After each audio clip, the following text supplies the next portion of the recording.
zonda n'igihugu cyiza n'Uburundi igihugu canje ndagikunda urambariza ubundi nawe twumve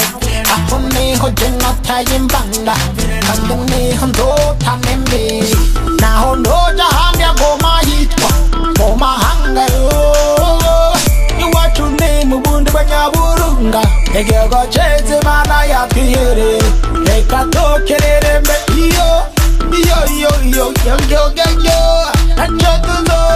acha tuzoba Uburundi Imana yabwigaruriye we Umurundi jana kwijana Mbareza nenda fese nkanje tuhaye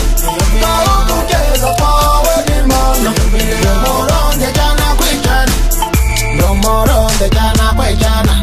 igihugu canje ndagikunda pe Umurundi jana kwijana ndondebera hanze ndondera mu Burundi niho iwacu nta handi ndahakunda nk'inyama y'ikindi nzobugwanira nkayina mujandi iyi ndirimbo niwayumva uyiha abandi utakana k'iwacu karyoshe nk'inturire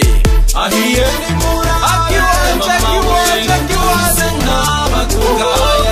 Uburundi mutima wa Afrika waratsitaye ntiwakomere kandi nzera kazoza kawe karashoboka fatane mu nda ntiduharura n'amano twemere kumwe wese afise icyo ashoboye muri uru rugendo niho tuzoshika byoshoboka byokoreka niwahaguruka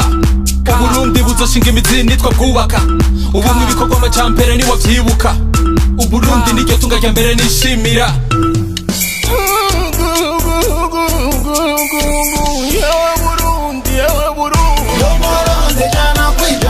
Mbareza nenda fese nkanje tuhaye Ukugeza kwawe n'Imana Umurundi jana kwijana Umurundi jana kwijana igihugu canje ndagikunda pe Umurundi jana kwijana ndondebera hanze ndondera mu Burundi Umurundi jana kwijana Mbareza nenda fese nkanje tuhaye Ukugeza kwawe n'Imana Umurundi jana kwijana Umurundi jana kwijana igihugu canje ndagikunda pe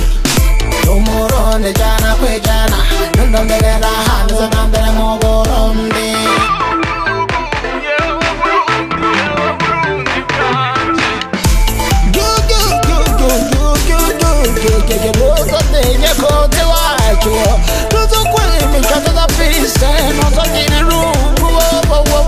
tuzokugira ibitito n'isoko z'imigadio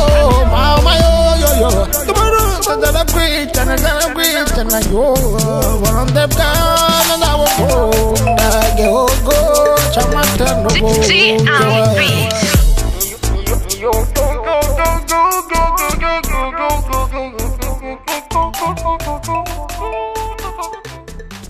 Jeez, nuts.